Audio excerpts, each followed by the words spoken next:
Hi, I'm Ethan Wong, and today I'm here speaking with Alora Young.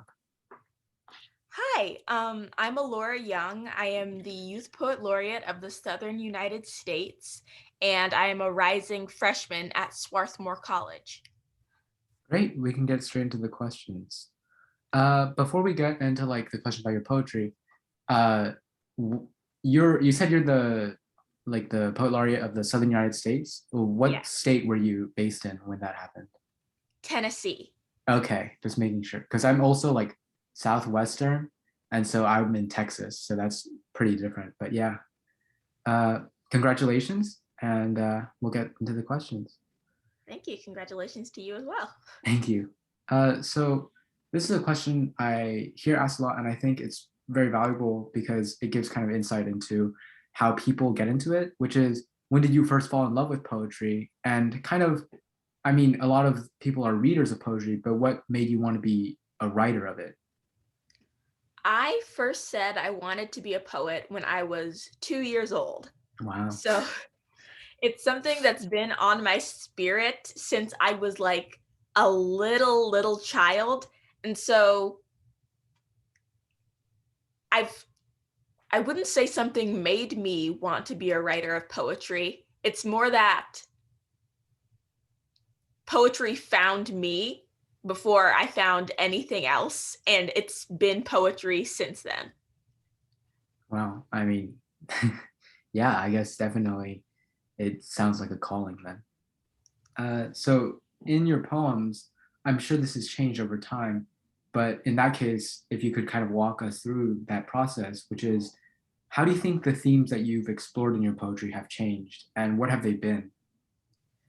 Well, because I've been writing for poetry so long, because I've been writing poetry for so long, I've covered pretty much the entire process of going from being an 8-year-old girl who barely knows how to write properly because she's dyslexic, um, and being an 18-year-old adult woman who writes about global politics and climate change.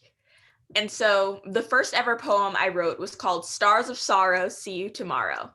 And I was really sad because my family was moving back to Tennessee. And my family has been in Tennessee for generations, and my parents moved away just long enough for me to not be able to say born and raised when somebody asked if I was from Tennessee. So I feel like they did it just out of spite. But I was very sad, and I thought the stars were sad, and I was sad, and so I was gonna see the stars of sorrow tomorrow because we were both sad. Wow. And yeah, Yeah, as continue. I yeah, and then as I grew up, I wrote a lot about the typical problems that a poet in a middle school and a public middle school in Tennessee writes about. I got bullied, wrote about that a lot. I discovered political activism around like eighth grade, and I was like, oh, the world is messed up. I got to talk about this. And from that point on, it's been mostly political activism through poetry. And I actually started a nonprofit to sort of work with the education system and the practical applications of poetry. And that's what I plan to major on in college. And now it's actually odd. I've sort of gone back to writing about me and like my personal experiences of life because the whole global pandemic thing happened and I was forced to actually be alone with myself for the first time in a lot of years. And it was like, do I even know you? Yeah. I mean, I think that's definitely a part of it. I've heard a lot of poets talk about how this like period of time has really impacted the way they think about their work and the way it kind of interacts with their work, especially because it's just like you, even if you had a rhythm before or if you were going through a big change before, everything just kind of got interrupted and then it feels like you had a big reset and you kind of have to work with that. Yeah. So I definitely also felt that. I mean, like with the pandemic, I got like super stuck up.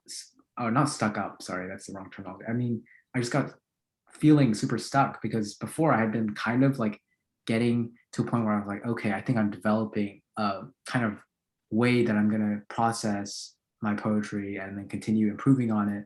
But then the pandemic happened. I was like, okay, I don't really know what I'm doing with my poetry anymore, and I just didn't write for a really long time. So that was a big thing for me. And so I wanted to touch on something you said earlier, which is that you mentioned how you're incorporating poetry into activism. Uh, so could you like tell us a little more about that? Like what kind of activism? Just like specify a little. Yes. So I run a nonprofit that uses creative writing as a means for teaching elementary school students about history and improving their self-esteem. It's called Above Ground. The whole pandemic put a little bit of a wrench in those plans, but my hope is that I'll be able to pick it back up again with a school in Philadelphia.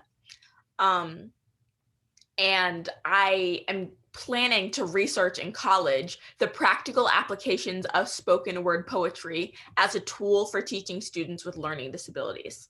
Because as someone with learning disabilities, spoken word poetry has been a vital tool in me rediscovering my love of learning and developing an identity as a learner. And I think that there are scientific implications to how spoken word can be used to educate the youth. And I want to find them because nobody else has found them, because spoken word pedagogy is a very new field. And I guess I got to pioneer it, you know?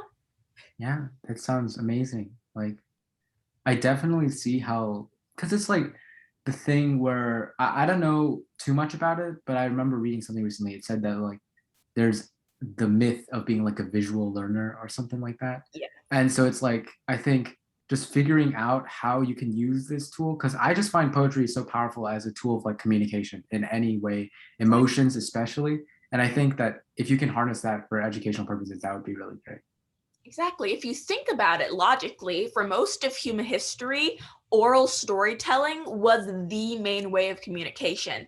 And so much of our culture was built upon these verbal methods of communication. And we're making our way back to that with the insurgence of TikTok and YouTube. Mm, The verbal form of communication is becoming incredibly prominent, and it's becoming the primary form through which information is disseminated in our society. And I think that spoken word and poetry in general need to be brought back to the forefront of our global consciousness in an effort to use the arts in order to educate, because I think we can really fight information in concise and well spoken ways. Because when you write a poem, you have to take information and condense it and orate it in such a way that it is a tool for understanding. And you can understand the human experience through poetry in a way you cannot understand with other rhetorical methods. yeah, And I think that is really valuable, and that we can take that and use it to fight misinformation. yeah, yeah. That's yeah. I mean, the thing is, it's just poetry is just at such a unique crossroads in that aspect, just because of the way that the format works and the it's just the nature of the art form. It just lends itself very well to being concise and also carrying a lot through at the same time. I mean, that's the whole point of a poem, I think. Yes. I'm sorry if you can hear them vacuuming out in the hallway. Oh, you can barely hear it. It's fine. So I wanted to kind of expand a little on to your own work, which is in that case, keeping in mind what poetry has done for you and keeping in mind the activism you're pursuing, how do you think that's impacted your own poetry? How do I think that pursuing activism has impacted my poetry? Yeah. A lot. I think as I became more and more of an activist, I began looking for ways that I could use my art as a weapon or as a tool, I suppose. Both work depending on the format. Um, it can be used as an argumentative device, or it can be used as an informative tool. And I think that because of the power of words, you have to be informed in the way you wield them. And different poems have different techniques of wielding words and different outcomes. Um, and so I think with my becoming more and more of an activist, there's been more of an urgency in my poems, because when I was just writing about my own internal dialogue, my own like emotions, there wasn't the same sense of urgency, because it was feelings, you know, Yeah. but there's a large difference in when you're writing about feelings versus when you're writing about climate change. And you're like, if I don't write this poem, if I don't share this information, I feel like there is a major change that is going to be expected in the world around me. Hmm. And so it definitely created a stronger sense of urgency in my work. Yeah. I mean, I definitely know what you mean. Like when I've written the poems, but like between those two types, like when I write about myself, it's like almost as if the underlying tempo is different, because the tempo when I write about myself, it's like, oh yeah, I'm sad. Here's why I'm sad. All the ways I'm sad. But then like when I'm writing about like a big issue that I see, I like when I've written about climate change, I was just like, you can feel like there's almost as if I'm just like pounding the lines into each part like really fast. And the way you read it, I feel almost changes when you like write about those kinds of issues. So I definitely know what you mean. And something else I want to ask you is, when you write about bigger issues, something that I found difficult is keeping that personal aspect of poetry somehow like still tied in there. Because it's like a big part of poetry for me has always been that whenever you write a poem, I always try to find something personal in it to like expand the emotional connection to the topic, right? So how have you dealt with that when you write your poems about those issues? Well, when I think about global issues, I want to write about them because I care about them. And that in and of itself creates a sort of emotional connection to an issue that may otherwise be too big for one person to like really think about. And so when I wrote this poem, and it was Mhm. about climate change, and it was about how we can revitalize our environment and like stop the whole collapse into global chaos and having to move to Alaska because the ice, it's a whole thing, you know. And I talk about this moment when I was 9 years old and I was in a wave pool in Virginia and I almost drowned. And from that moment, I say it in the poem, I learned the worst part of drowning is not the way your lungs beg, but knowing air is so close and you can't find it. And our planet is at risk of this haunting breathlessness if we persist and don't listen to the Earth Mother's song.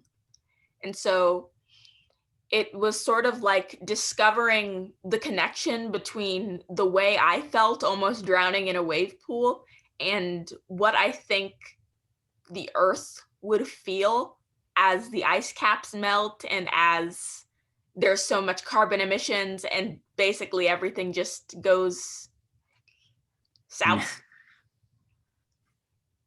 And I think that's sort of my strategy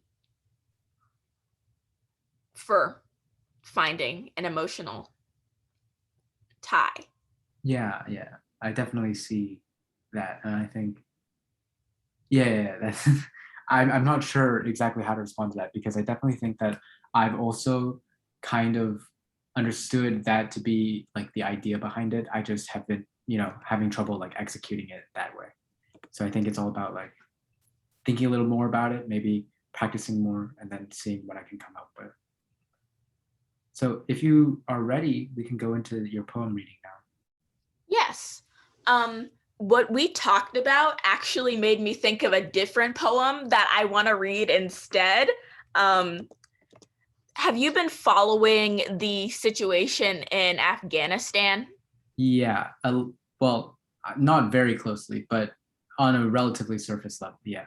Yes. Well, in 2019, when the government first tried to pull out of Kurdistan, I wrote this poem and now it's relevant again. And you were talking about like finding emotional connections to global issues, and Mm-hmm. it made me think of this. And so Right. that's the one I'm going to read. It's called On Kurdistan. When you see that we have left you to die, will your memory render us as an enemy? We take the lies in stride and avert our eyes from the massacre. The caliber of betrayal our country is making feels like the fable of Cain and Abel. We made the same mistakes before and still have the gall to say never again. These blood-watered crops taste like that original sin. Nobody ever wants to be on the wrong side of history, but we don't listen when it rhymes because modern men hate poetry more than they hate war crimes. The media hates to make a white face the enemy. We let Russia rush in and look on as bystanders, handing our brothers in arms to ISIS commanders. We see the riches that are born from war, but we don't count the bodies in the trenches anymore, like the ashes of the children we left in Iraq. Right now, it looks like genocide is the new black. Give me your tired, your sick, your huddled masses. Hide our country's lies with mustard gases. This country is a palace of misconceptions. The Constitution is adorned with slick deceptions. It's no wonder we're so calm when it comes to leave our friends for dead. Kurdistan was there for us. Now we let their streets run red. You can't bury history beneath a fig tree. It hunts you and it haunts you and it begs you to see the people beneath the too dark for airport skin. But we'll never call it genocide because brown people are only 2/3 human. Abraham didn't fight for this. He spread love of a many-named God in a book that we rewrite for this. The rift between us and them is a savior we repackaged powder white in white hoods. It's how we recycle fascist regimes like they're plastic goods. I'm mad that we value turtles more than Moors. I'm mad that we fight each other to hide from bigger wars. I'm mad that we have us and them and the centuries they span. And all I have left is a prayer for Kurdistan. Thank you. That was great. Very powerful. And I like the way your poem's crafted, and I can pick out like all the little messages in between. That was, yeah. Thank you so much for that. Do you have any closing remarks before? I'm just, thank you so much for having me. I love talking about poetry.